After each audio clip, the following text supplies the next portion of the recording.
Hello everybody, we are in this masterclass on film, its formation and form. It's really nice to be here and to talk of film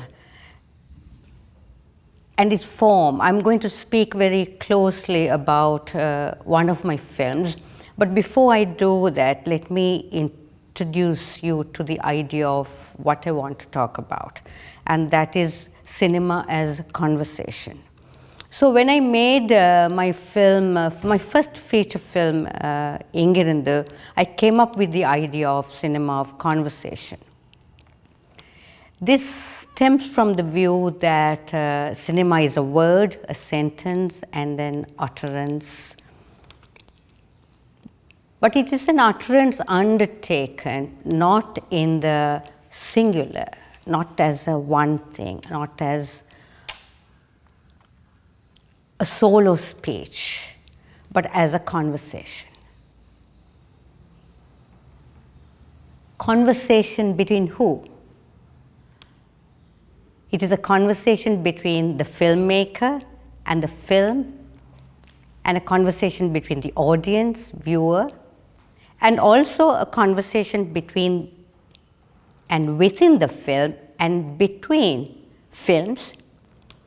And very, very importantly, it's a conversation that happens on the margins of the film, between what is there in the film and what is outside the edges.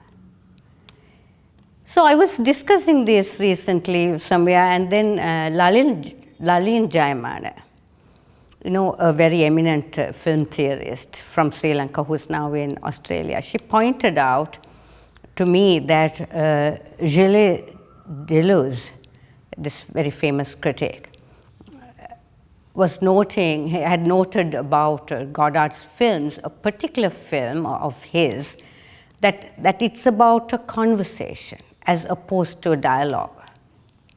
So this was very intriguing to me, because when I made Ingirindu, I did not think of dialogue, but instead of, I was thinking of intuitively of conversation. Conversation is where the filmmaker is humble, you are just one among many. In a conversation, the filmmaker participates in the filmmaking process, not as this dominant, like a dictator, but as somebody taking part in talk. You are talking, everybody is talking in conversation. So within that unfinished speech, the conversation, I will place my own conversation with you today in this masterclass. I'm actually going to talk of one of my films, Sons and Fathers. Sons and Fathers is my second film, and it's very important for me because I structure Sons and Fathers within a narrative arc. So it mirrors in some ways the conventional narrative form. It's a film that most closely of all my films mirrors the narrative form. It is also a film that is structured within the nuclear family. It is historical, intergenerational, has romance, and shuttles between love, friendship, betrayal, and violence. It also takes the broad canvas of nation in a microscopic way. So let me look at how the framework of nation becomes actualized here. If the film takes the nation as the framework, it takes it as a disruption from the very beginning. That's where I start. I start with the nation, and then even as I begin with this very romantic notion of the nation, it becomes disrupted. And the film is about music, the film industry, and the music and film industry, and minorities. So, you have to bring these different things together into one and that one is the story. And the story has to be compelling, it has to be it has to have emotional intensity. It's not like, you go and interview people, interview. It has to have a certain conceptual, but also a plot-wise, a narrative integrity. And that is where I go to, you have to kind of think about how research then becomes your film. So I will then now talk about the nation here, and how Sons and Fathers, very consciously, because I was doing research, very consciously I thought about the nation. So, in a film, sometimes the conceptualization comes in the middle of your film as you're writing the script, or you have the germ of a thought, and then you're kind of developing it and the concept comes. But here, because I was also doing research, there was always a sense of the nation at the beginning, even as I started out. And I suppose you can see that in the film itself, because I start with the nation in a very significant way. And I use this song, a very prominent, popular, a well-known song that dates from, I don't know, some far, like 60s, 50s, that goes back a long time in our music industry, in our history of the music industry. Peter Deep Desha Jaya Gata. Adi Sinhalun Peter Deep Desha Jaya Gata. Adi Sinhalun Peter Deep Desha Jaya Gata. Tamarat Deval Peter At Patwa Peter Khasiya Mehi देवल पिटरट पटवा पिट खासिय में ही ऐदा पिट दीप देश जय गाता आदि सिंहलुन पिट दीप देश जय गाता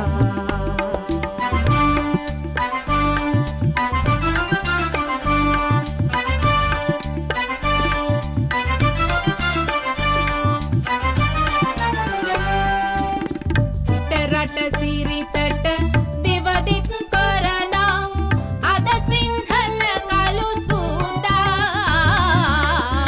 terata siri tat devadik karana ada sinhal kalu suda kanda dinta pitaratin enaduru muhudata dakkaniya vanna kanda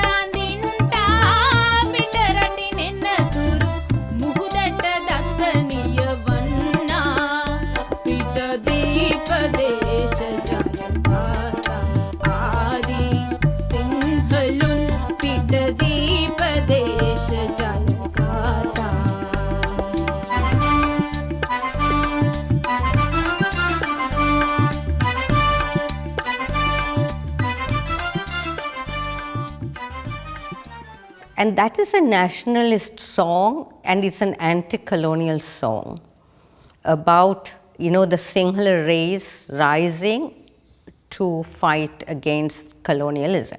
Peter Deepa Desh Jaya Gata. So and this is a popular song that you can, to this day, can hear on the radio, and various other people have been singing this. But one of the iconic figures who sang this is Lakshmi Bai.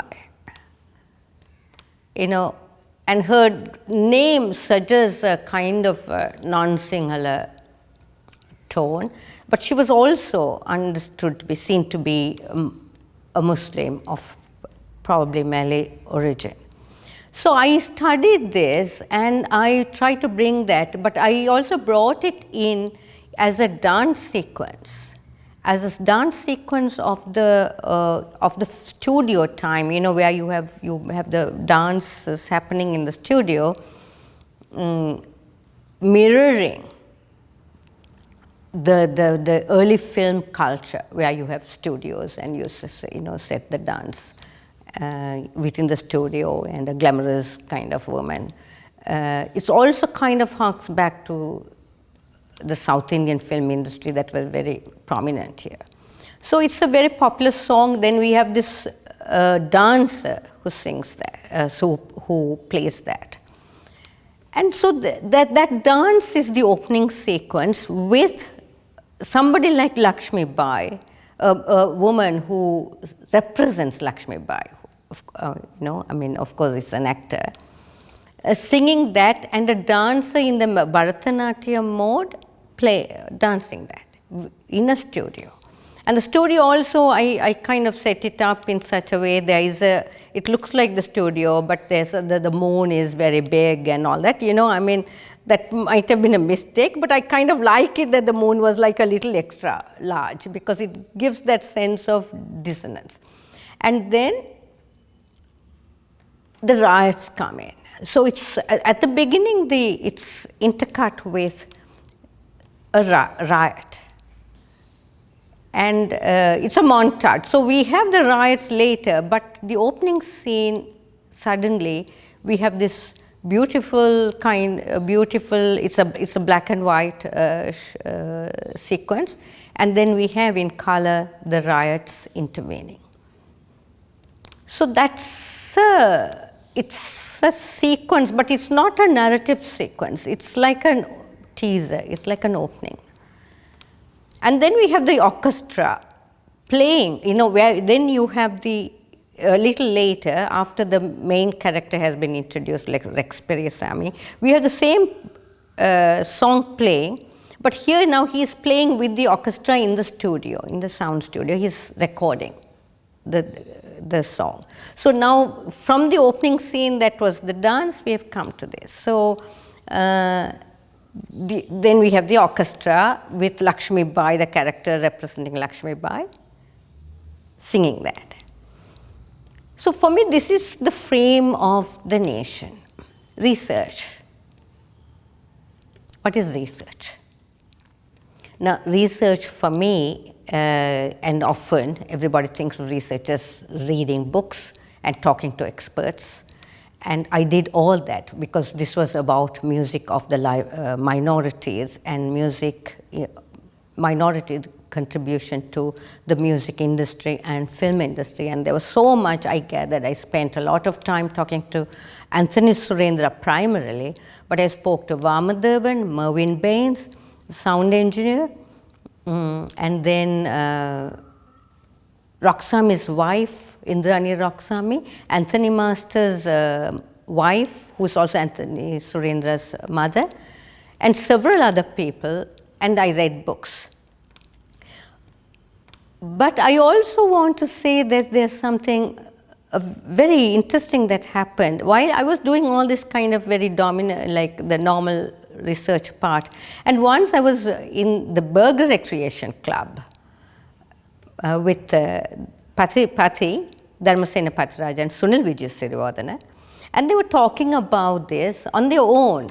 I don't know what triggered this conversation, but they were talking about Divya Darisanam, this song in the film, the popular Telugu and then Tamil film Chintamani, the song Divya Darisanam, and how the Pitadipadesh Jayagatha is borrowing from Divya Darsanam.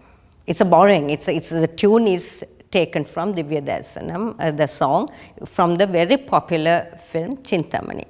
So I was really intrigued. So I didn't know anything about it. I didn't know about this song also. I mean, I had no idea about this song, not, being kind of initiated in. So I went back and I went, home and started researching this song. And I saw this fascinating history open up So I put my kind of other research aside and I started focusing on this Lakshmi Bai, who she is and what did she do, and I got the song translated, and then what is Chintamani, what is the connection.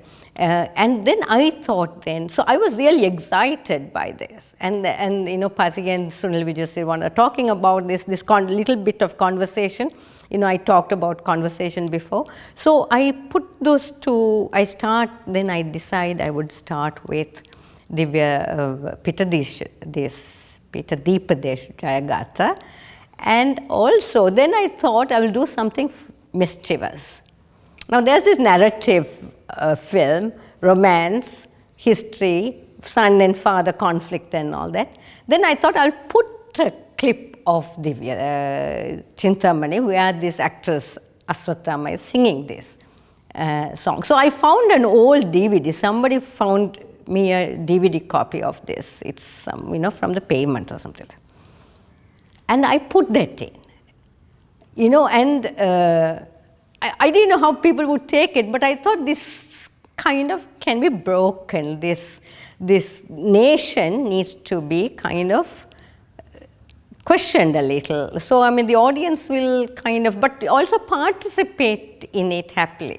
So, I remember once we were at one of the early first screenings, when the Divya Darshanam song was playing in the film, I could hear somebody at the back humming along with it, you know, because this is a known tune.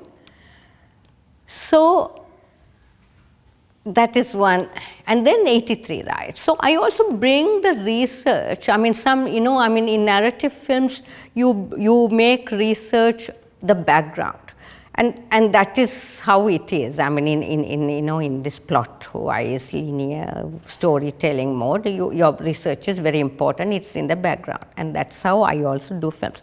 But in Sons and Fathers, I also decide to bring some of the research into it. You know, so research into the film as research.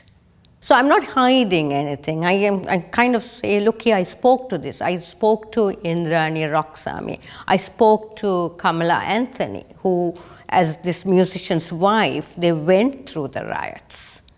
You know, so Kamala Anthony, Anthony Surendra's mother, gives an interview about how they faced the riot. And then I have that scene has the fire all around, and she is talking there. I also, at the end of the film, I have an interview, a full-fledged interview, where I also appear with a very traditional kind of interview with Indrani Roxami Master's wife, one of the big musicians of that earlier period, a Tamil musician who contributed a lot. I mean, he's of course well known in Sri Lanka. So I just have that interview to say, okay, there are these real people that I'm making a film of. There are other people, you know, I mean, this film actually is paying a homage to those people. So the research enters through the edges of the film. And the edges is important because, I mean, it was when I first started making films, or I was actually traveling with Pati, you know, when he was making films, and, you know, I was kind of mildly interested in making films. He said, you know, look for the edges. I mean, whenever I went out and did films and all that, I mean, at the early stages, it's still early stages for me. He said, look for the edges of the frame. And, you know, for me, I kind of used that as a metaphor. I mean, the research comes from the edges. It's kind of knocking on the doors of the edges and is trying to come into that. Have a conversation, music, musicians, minorities, nation, and all of that is a conversation. So then we have this, there's another aspect here which I have never spoken about, but I thought, okay, here I'm going to talk about. How research becomes fiction. There is this really fascinating definite actress who went to South India in the 30s called Thavamani Devi. You know, very few people know about her. She was a very popular actress at the time. She acted with MGR, and she was more popular than MGR at the time, MG Ramachandran. There's a story about this woman, Thavamani, who's from Jaffna, who went to South India, acted in Tamil films. Very few, you know, she was, we know about Rukmani Devi, but we don't know about Thavamani Devi. Now Muhammad Mansoor has a book that about Tamil's minorities' contribution to Sinhala or Sri Lankan film industry. In that book, he traces the history of Thavamani Devi. He talks about, and that's where I first found references to her, but subsequently I looked her up and I heard a lot about her. But very few people in Sri Lanka or even India, you know, you find any references to her. She died an unknown figure in India after her heyday. But there's an incident about her that Mansoor records, and I've also found in other, you know, local kind of folklorish tales that I put in this film, but not as something happening to Thavamani Devi. I make it a part of the film. The shooting scene in Sons and Fathers that comes at the end, toward the end of the film. The dancer is now dancing in the theater, and there's a shooting scene. That is a fictional spin-off, totally out of context. It's a fictional spin-off on what happens to Thavamani Devi. Now, I've not spoken about this to anybody before because I don't want to say that, you know, I took it from you, but I'm kind of saying this here now. So that is research. So this part is where I turn research into fiction.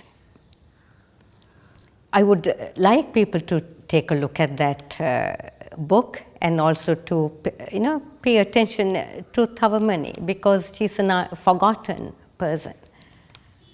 It would be good if somebody starts looking at her history, and that's what I want Sons and Fathers to do too. I mean, generate other interests in research and in making films and in our history. So spaces. In conversations within the film, there's a visual narrative. And that visual narrative is structured around spaces. Now, in Sons and Fathers, the spaces are many. You know, I mean, if you take my earlier film, Engirundu, the estate becomes this like one, the plantation, the tea garden, the estate, lion rooms, they become the main spaces. In my later film, Single Tumbler, there's one house that I kind of move around in. In Sons and Fathers, there are many spaces. And it's structured around this conversation that we have between the spaces. So I'm not going to really say what those many spaces are, because they're all very important spaces.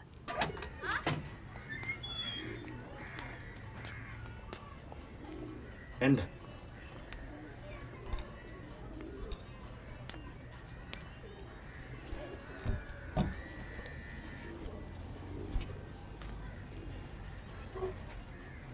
මේ තමයි ඔයාගේ අලුත්ම ගෙදර.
இதுதான் நமது புது வீடு.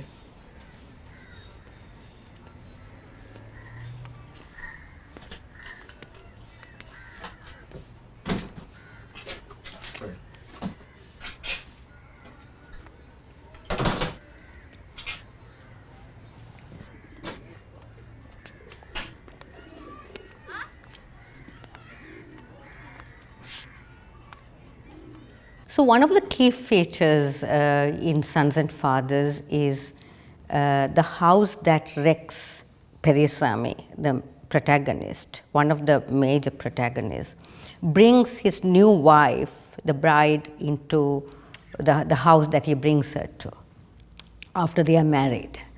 And you know, that is a very, it's a marriage of a Tamil person with a singular, to a singular woman. And with a child. The woman has a child. And it looks like they're coming from a kind of an slightly upper class to this slightly lower class place. It looks like that. Nothing is stated. But they are going to make a life here. So that is a very important space for me. So they are coming, and I spend a lot of time. It's a small place, and I like working with small places because, confined spaces, because it poses a lot of challenges as to how you are going to film. So I spend a lot of time on her, the wife, discovering, the new bride discovering the space. And so what we have here is then she comes, she looks around, and looks at all the objects, and then she says, this is the new house. This is my new house. This is our new house. And she says that in Tamil. Tamil is not a language. So that's a significant thing there. Then a little later, in the same sequence, a little later, we have them singing together. It's Sons and Fathers is a film about the music industry and two musicians. So there are a few songs, quite a few songs. So we have that, them singing. So like in a popular film, particularly a popular Tamil film, this song takes place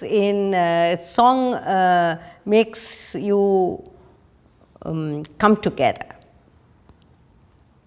It creates this space for romance.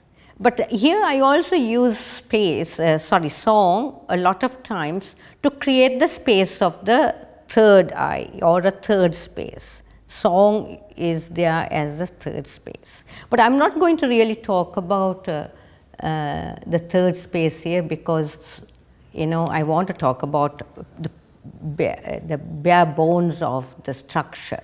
So I'm not really going to talk about the third space, but I just want to kind of signal that also, refer to that. So that space is there. Then there is the other house where they move to after they get their second child.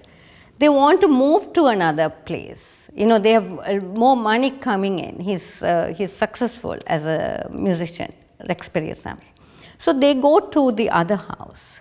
The main house too.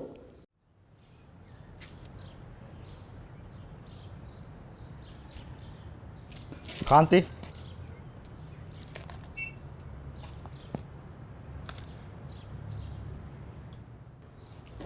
ඔය පත්තර මෙන් තිබ්බොත් හොඳයි. මේ කාලේ ඉච්චර හොඳ නෑනේ. මිනිස්සු හැමතැනම කතා වෙන ත්‍රස්තවාද ගැන. ඔයා දෙමළෙන් කතා කරන්න එපා. පරිස්සම් වෙන්න. මෙහෙම ජීවත් වෙනවට වැඩිය හොඳයි ජීවත් නොවී ඉන්න එක.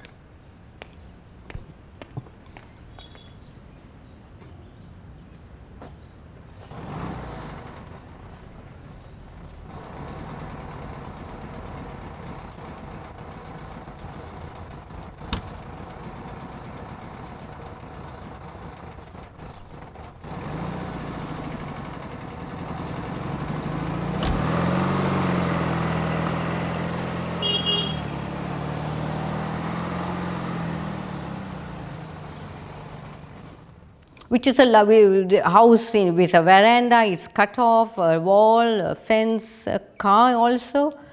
But that house is introduced like it's in the middle of a sentence. It's not this coming to, but suddenly we see, I mean, they talk of moving to a new house even earlier, but suddenly we see they are in a new house on the veranda. But we see alongside of that, we see a conflict. So there's no search. They are just in the middle of this house, middle of this conversation. Then we know that they've already come and settled there, but we have not seen that. And there's a conflict, the ethnic conflict. The woman says, don't keep the Tamil paper outside, put it inside your bag because times are not good. So the second house, where you can see that they are making money and they are kind of living a little more comfortably, in maybe a better off neighborhood, we see the seeds of conflict. And that conflict might be getting into their own family also. We don't know. It's not really much, but one wonders, And then an extension of that, I want to there's a party in that house. So in the second house, main house 2, in that more affluent looking house, there's a party, and I introduce one of the key concepts in the film, one of the key issues in the film, which is the nationalization of the film industry. The nationalization of the film industry in the 70s was a very highly debated and discussed aspect. And it also parallels this idea of making a singular film industry, where you throw out the South Indian Tamil industry, you throw it out of this. So it's a bit, there's a bit of tension there.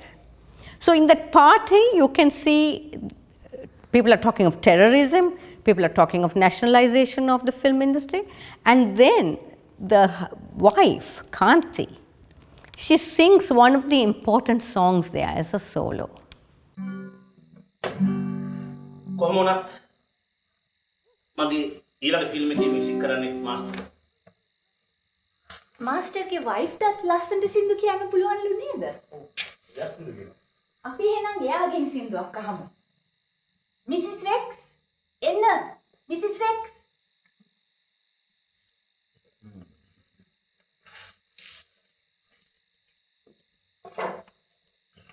කියන්න Mrs රෙක්ස්. ඉතින් පටන් ගන්න.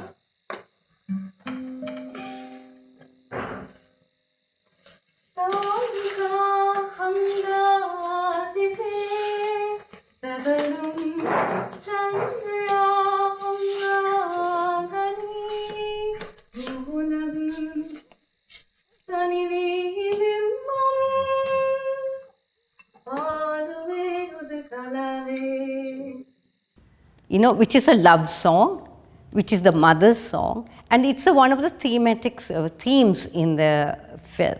It's a love song. Where is my lady? Where is my love?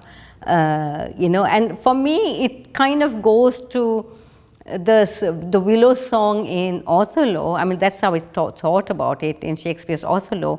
We have the song that Desdemona sings just before she dies, or she's killed, on her bed. And I kind of thought about that, and I wrote that song also in that way, thinking about Othello's Desdemona's mother's song, and Othello's mother, who has the handkerchief. So when Anthony Surendra was making the music also for that song, I told him I want it in this rising tone, like a ballad, the rising music. I told him, and he did a really good job with that. He understood. So it's written like a ballad, and Liyanagi Amarakethi translated, and captured that spirit of that song. It's where is my love, where is my light, that's how it goes. I would sing it, but you can of course hear it in the film. Then you see that same song happening in another place. One of the other spaces is the clubhouse. And the clubhouse is important because that's where the second generation gets introduced. So from the two houses, you move to the clubhouse where, you know, the son is now playing the guitar, he has his friends, now he's forming a band. So we see that, we see the new issues, the band, you know, guitar and the kind of different kind of rock, a different kind of music. So the clubhouse brings it time-wise closer to us, brings the issues of the new generation, brings the ethnic conflict into it in a different way. They talk about the kotia and all that, but they also talk about music. Then the Tosakada, at the very end, we have the Tosakada. And that is very important. At the penultimate scene, or you know, one of the last few scenes, is the Tosakada, where after Lucky, the son has been beaten up. And you know, he gets up and he doesn't know what to do. He's lying, you know, he goes to this Tosakada and he speaks in Tamil there. And then again they talk of Gunaratnam's death. Gunaratnam, Vijay Studio owner, Gunaratnam had been killed. I mean, that's an actual fact, which I put in there. And then he eats, and then at the end of it, you get Chinna Chinna Asa playing. And he says, is this a new song? Because he had not heard this song before. So it gives time. It takes him from that house. It takes him away from that clubhouse, from the main house, from the other places, and puts him in the middle of Peta. And so these are the spaces, and they speak to each other. So that takes me to the mise-en-scène. The mise-en-scène is, is understood as the basic unit of the sentence, of the film structure, you know, the sequence. I mean, mise-en-scène is a shot. But the mise-en-scène is also understood as this hyper shot, like you pay a lot of attention. It's frozen in time. You pay attention to the objects, the placement of the character, the lighting. There's a bit of a fetish. But in Sons and Fathers, what happens is, you don't find that kind of mise-en-scène. It's the moving, the sequence that is important. But I want to talk about the mise-en-scène as a kind of a moving, dynamic shot as it is in Sons and Fathers. It is connecting and giving a lot of meanings to the sentence, to the conversation. It's unfinished. It's unformed. It's not fully formed like like this mise-en-scène that you look at, wow, and all that. It's unfinished. It's part of a sentence. It's in the middle of a sentence. It's a half sentence and a half utterance. And through the edges of the film, you can see in the mise-en-scène the other shots. So I just want to, I talked about the beginning of the film, but I also talked about how Rex Perisami brings Kanti into the house. For me, that's a very important shot, because the searching shot. So, I don't want to talk much about it, but we can study that as the mise-en-scène also, and the singing of the song. Afterwards, Rex Perisami and Kanti, they sing the song together, Mahate Mahate. Then there's an important mise-en-scène, it's a long take of Kanti changing her sari, the wife changing her sari, the way she dresses the sari, from the Kandyan sari to the what we call the Indian kind, and it takes a long time for an average viewer. People have said, yeah, you kept us watching that. I mean, she has to undo the Canadian sari and then wrap the Indian sari all around her from the beginning, from scratch, and then finally put the pottu. Until then, we are watching, and we are looking at it in the mirror also. For most of the shot is in the mirror, her reflection. So we are seeing everything in the mirror.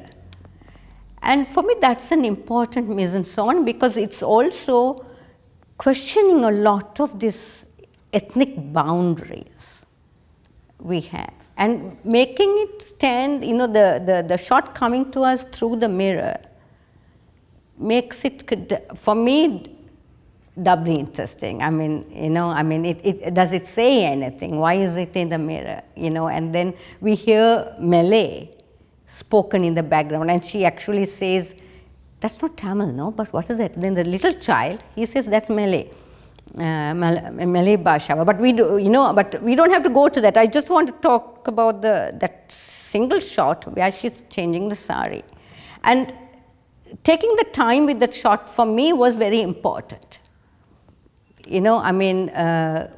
Her dressing in that Indian style, changing from the Canadian style.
Experience army සහ වෙලකෙදරාරච්චිලාගේ කාන්තිලතා යන උපදී දෙනා මායුධ ප්‍රසිද්ධ වශයෙන් ස්වාම පුරුෂයා භාර්යාව වශයෙන් පිළිගැනීමෙන්ද ඊට බෞද්ධයේ අසන්ත බව ඉස්තර කිරීමෙන්ද ලෝක චාරිත්‍රණවත් ආගම සම්බන්ධ වෙන පිළිවෙතක් නීතිය හැටියට ප්‍රතිනා විවාහට වෙනසකින් දැනගත යුතුයි.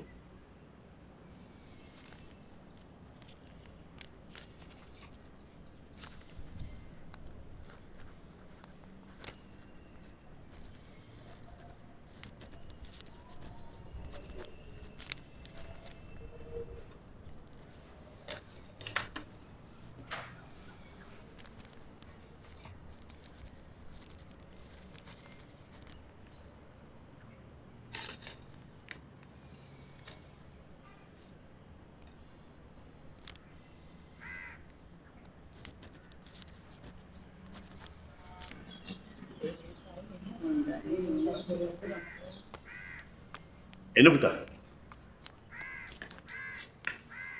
පුතා. අපි හරිම සන්තෝෂයි පුතා ගත්ත මේ තීරණය ගැන. අපේ දුව ඔය පුතාව හොඳට බලා ගනීවි. මං හිතනවා පුතා මේ ගත්ත තීරණය ගැන කවදාකවත් පොස්ට් එකක් නැහැ කියලා. ඒක මට විශ්වාසයි. මං සල්ලිකාර මිනිහෙක් නෙමෙයි අංකල්. ඒත් මට කරන්න පුළුවන් දේවලුත් තියෙනවා. මට හොඳ ආදායමක් තියෙනවා. ඒකින්ද මම හිතන ප්‍රශ්නයක් වෙන එකක් නැහැ කියලා. එන්න පුතා. දැන් පුතේ. පුතාට පුළුවන් ඊට පස්සේ මට තාත්තාගේ කතා කරන්න.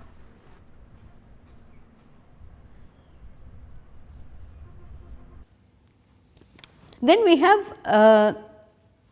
a very bare mise-en-scène that I would like to talk about. This is where Rex Perisami and Kanti are marrying. We see them going up the stairs. They've already married. It's almost like a point of view shot of the grown-up son, like a flashback.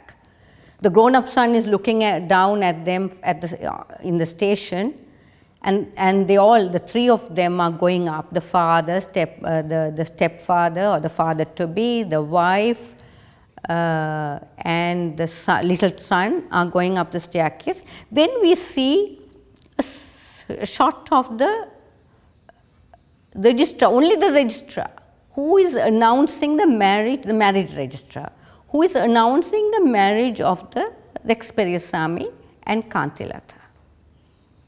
And this formal language of registration, the marriage vows. Rex Periasamy is marrying Kantilata on this day and blah, blah, blah. It goes on. And that very official, so it's just him, the registrar, not the couple, not the guests, not the parents. There are no flowers, there's nothing. And for me, that was, I wanted to kind of think, okay, now there's something different about this marriage. So I want to start with a different kind of shot. And so I want you to pay attention to a different kind of mise-en-scène, a mise-en-scène that is bare and full. It's bare and full. Hi, Lucky. කොහොමද? මරදක්නේ හොඳින්. ඉතින් කියන්නේ මචං. ඔබ වෙන්නේ දවස් වල. ඒකනේ Lucky. මෙච්චර කකුල් පිටේ. කාලෙකින් දැක්කේ නෑ. ඔයා දැන් ප්ලේ කරන්නේත් නැද්ද? මේ පොඩි වැඩ වගේක් තිබුණා.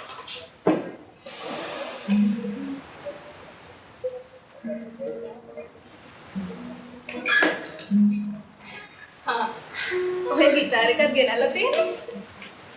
අස්තගම් සින්දුව ප්ලේ කරන්න ප්ලෑන් කරනවා. ඔයා කැමති ඕනම සින්දුව මම ප්ලේ කරන්න.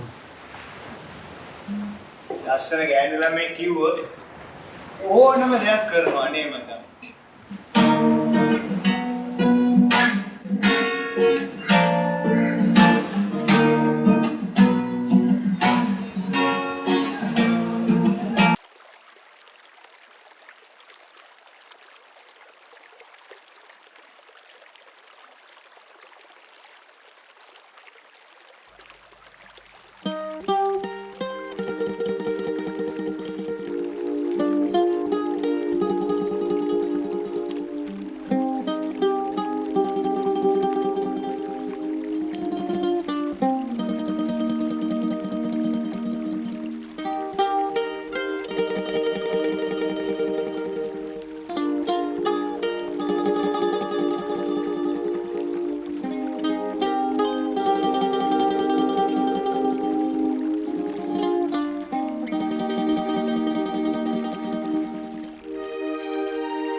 So here I have for you two different shots that mirror each other.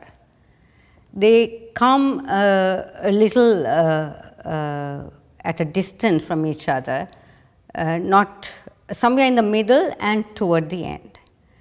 And this, they parallel each other and they're similar and different. So they suture this narrative line, the story. They are part of the story. The first one is about romance. Lucky dreaming about this girl, and she's there in the clubhouse, and then he goes off into this little bit of fantasizing about being with her. And there's a river, and they're in the boat, and they are floating down the river in the boat toward the setting sun.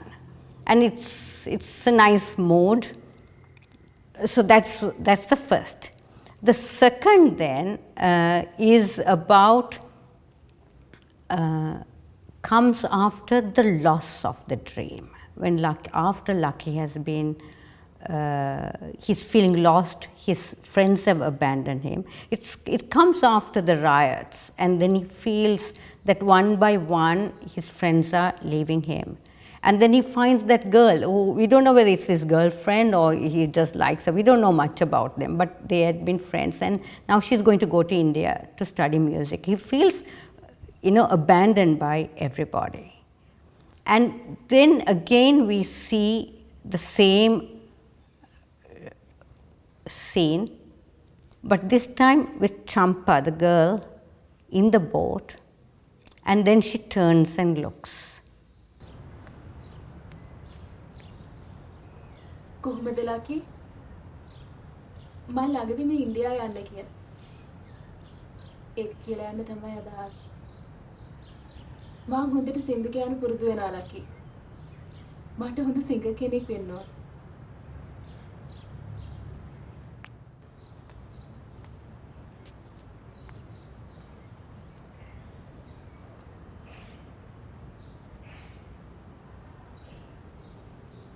උඹ දන්නවද? මගේ තාත්තා ත්‍රස්තවාදියෙක් නෙමෙයි. මම දෙමළ පත්‍රය අරන් යන්නේ ආඩම්බරෙන්. ඔව්. මම ත්‍රස්තවාදියෙක්.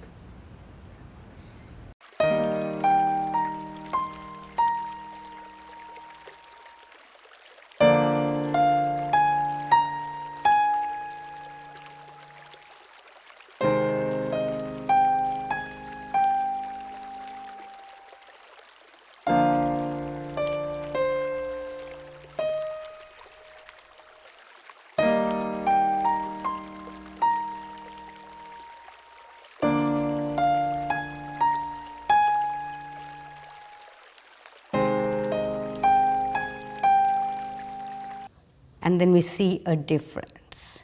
So there is the dream in the first, and there's a dream. Both are like fantasies. But there's a loss of dream here, a loss of fantasy. So there's a darkness to this scene. I think even in the first mise-en-scène you find the darkness. But it's kind of given in these rosy colors. And in the second, you see the woman, it's dark because she's wearing a mask. So that's how I kind of wanted to create a mirroring, two mirroring shots, but mirroring in a very dark way.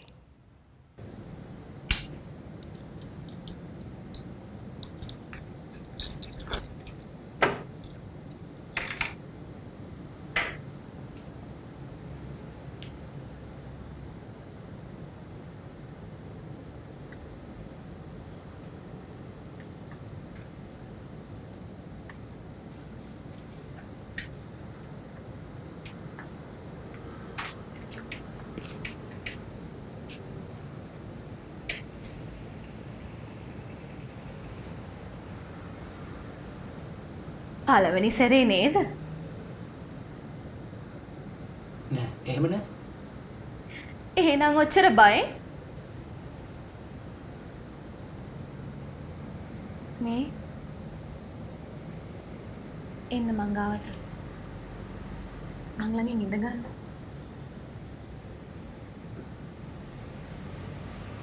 හරි. දැන් මට කියන්න ඔයාගේ කතාව.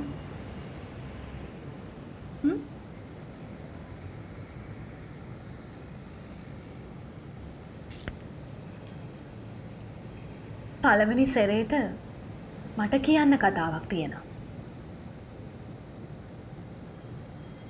මං කිව්වනේ මේක මගේ පළවෙනි වතාව නෙමෙයි කියලා.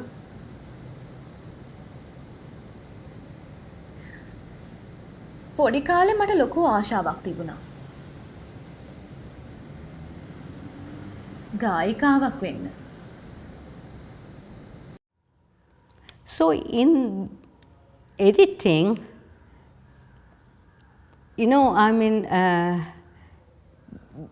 the edit in Sons and Fathers was an interesting experience for me, because the editing we thought of, the editor and I sat at the editing table, and in a lot of ways we thought of it not as smooth, but as a stutter. So if you're looking at the whole film as a conversation, as a sentence, as an utterance, some of the editing points in the film are stutters. They jump, they're not smooth, the edges come through. Other shots are kind of squeezing through. And that's how we kind of thought, okay, I mean, we created different ethos for the film. But here I don't want to talk about those stutters so much as something that I faced a problem with at the editing table, and my solution. This is when Lucky is there in the sex worker's house or apartment, and they are at the bed, and the sex worker, who is played by Niranjani, there's no name for her, so I'm going to say Niranjani, but it's the sex worker.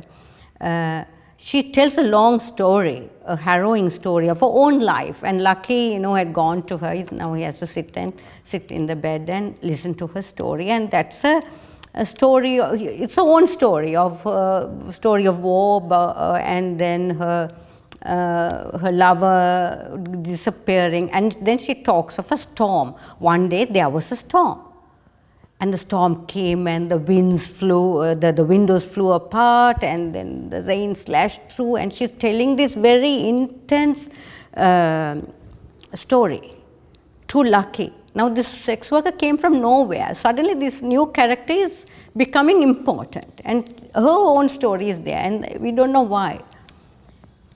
And then but I want to now tell people it's still Lucky we need to be interested in, I mean, how do I create that? And this is going on and on. It's a long take, it's a single take, so I want to kind of, as an editor, okay, we have to break this scene. We have to find something to break this scene. Because she is telling her own story of suffering, and what is happening to Lucky? So then what we do is, I actually tell Elmo, the editor, we go to the sea where he's beaten up and thrown. We go and take a shot from there and put it. It's like a flash. It's not a flashback. It's a scene that's going to come afterwards. Then first Elmo says, no, that won't do, because it's completely different setup. Then I say, no, please try. But I'm kind of a bit excited now. So I'll say, oh, let's try. And Elmo is like this, okay, so he's also, and then he puts it in, and he says, yes, it works.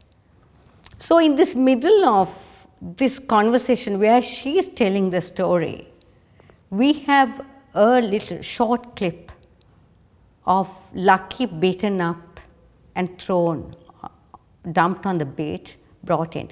And for the audience, they don't know what is happening because they have not seen this scene before. This is not a flashback. It's something to happen later.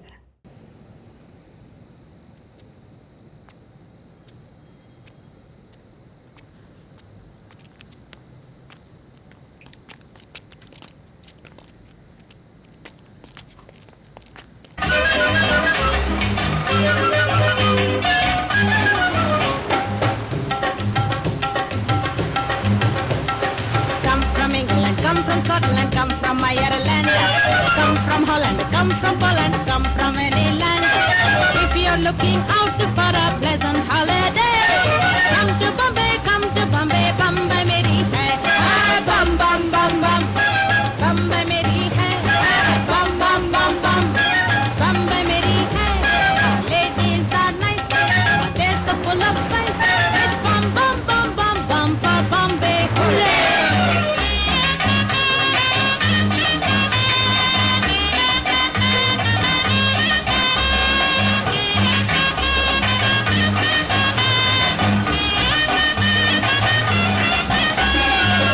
Dhoti, put a topi and a small coatie.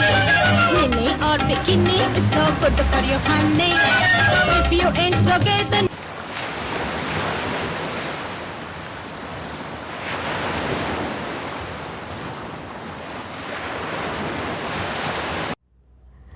so I'm really excited by that, because I thought, okay, and this is something I use again in the single tumbler, something very similar. Maybe not as dramatically as here, we do in Sons and Fathers, but for me, I find that kind of a little exciting. Then the other also has, there's another edit. Again, this is about me. It may not be very interesting for the viewer, but in terms of looking for the editing point, the transition. Again, Lucky has been beaten up and he's on the beach.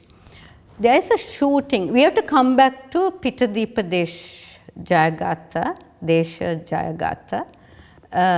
This time in the theatre, we have shot that scene, we have not edited it, but we know we have to come back. Now we don't know, I mean the script is there, but we have now abandoned the script. So I know during this, when I wrote the script, I put it somewhere, but it doesn't fit now, after we have come so far. Now I don't know where to now come back with that final Peter dancing scene. And that dancing scene is happening in the theatre with an audience. And that's where she's going to get shot, the dancer. Now we don't know what to do. Does it come before the sex workers scene? Does it come after? Does it come after Champa has sung her song on television? Now so we abandon it. We say, give it a break. Let's go home. And I go to Peradeniya to teach. And in the middle of my teaching and all that, I'm not even thinking of the film. Suddenly I call Elmo and say, Elmo, I know this place. I know the place where it's going to come. Lucky looks up from the beach. He's beaten up and he looks through a hole on the fence. And then we go to the theatre. Again, a big contrast. For me, it's very important because of the process. I mean, as a viewer, it might look like, okay, that's how edits happen. But I want to share with you the excitement that I had as a filmmaker in finding that place after, looking for that search. So in this way, the conversation is also a conversation that you have with your DOP, your production designer, your AD, of course, your actors. All of that as I have bracketed out, and your editor. And I would tell you, it's so important to talk to your cinematographer quite a bit. You have to have a lot of understanding, and your style, for instance.